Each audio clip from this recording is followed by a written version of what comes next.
This is the Chinese cooking channel called Chinese Cooking Channel. Today we have a special dish for you. You look at the drumsticks, oh, nice color on them.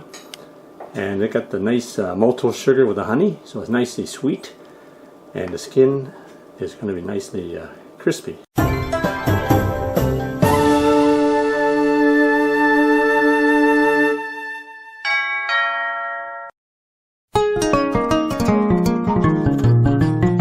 So we're using maltose sugar.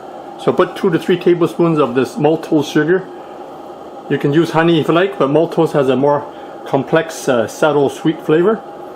So put about 2 to 3 tablespoons of this maltose sugar into a bowl. So I also like to add a couple tablespoons of honey, so you get more sweetness with the honey, and also get the more complex, subtle flavor of the maltose sugar.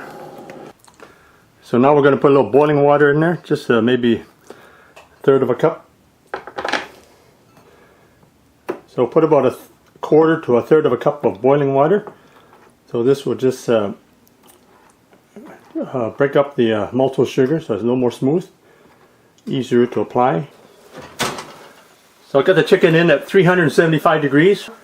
So we're halfway through. So now we're just going to put some of this maltose sugar with honey mixture over the chicken, so give it a nice shine. So you can use this for chicken wings, use it for roast duck or roast chicken.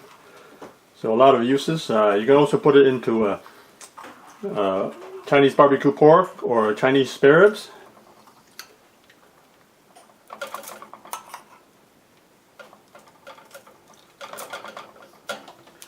So you can see when you add boiling water to the maltose sugar, it actually breaks it up, so it's nice and smooth.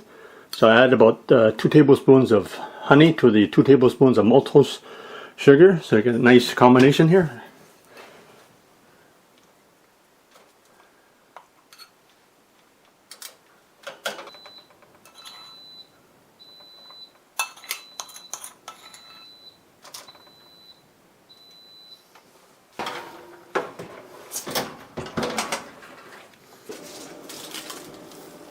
Oh, that looks nice. Look at those drumsticks. Ooh, look at those drumsticks. Nice color with a shiny sheen from the maltose sugar and honey. So you'll really enjoy this. So there you have it. Chinese chicken drumsticks with maltose sugar and honey. Enjoy. Thanks for checking out my video. Also get a chance to look at some of my other videos on my channel, as well as be sure to subscribe.